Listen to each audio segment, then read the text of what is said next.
Saint-Martin-de-Crau est une ville qui comporte 14 000 habitants. Elle a pour superficie 22 000 hectares. Saint-Martin-de-Crau comporte quelques sites naturels remarquables, dont la Crau.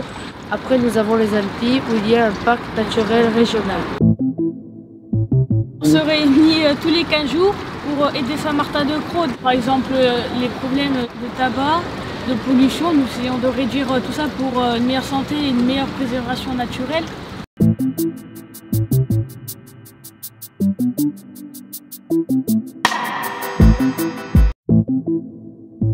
On est à l'entrée du parc régional des Alpilles.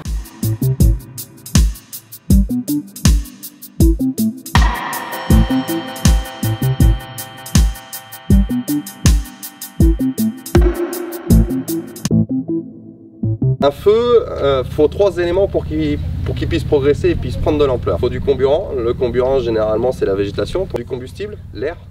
Un feu sans oxygène, il avance pas. Il faut une énergie d'activation, la chaleur. Oui, elles sont particulièrement soumises au risque incendie parce que déjà dans le département, on a ce qu'on appelle le Mistral, sécheresse l'été, et où il y a aussi des personnes inconscientes qui aimeraient bien voir tout ça voler et qui s'amusent à nous mettre le feu.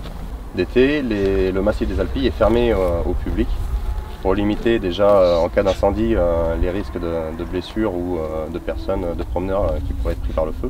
D'estival, une surface comme ça va brûler en l'espace d'un quart d'heure, même pas. Donc le travail des pompiers, c'est de lutter quand le feu est déclaré, mais le travail du parc, le travail des forestiers sapeurs, c'est de préparer la forêt à mieux lutter.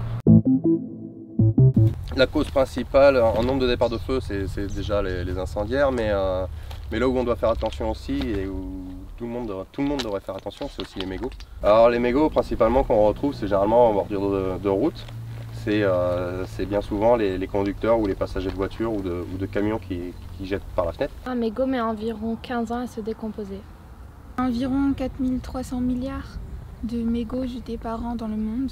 Ça a un impact sur l'environnement, ça pollue les mers, les océans et ça tue les animaux sauvages. L'humus, il y a de la végétation basse, l'herbe, les jeunes végétaux qui commencent à pousser. L'été c'est très sec, ici on a de la chance d'avoir beaucoup de pins. Mais aussi une malchance parce que ça va créer un paillage et un humus au sol qui, lorsque le mégot est posé dessus et en attente, l'été comme c'est très sec, ça démarre très facilement. Ces dernières années, il faut quand même savoir qu'il y a 65 sapeurs-pompiers qui sont morts pendant les feux de forêt. C'est quand même malheureux pour un geste anodin qu'il puisse y avoir des blessés, parce que c'est pareil, c'est toujours des dizaines de blessés qu'il peut y avoir.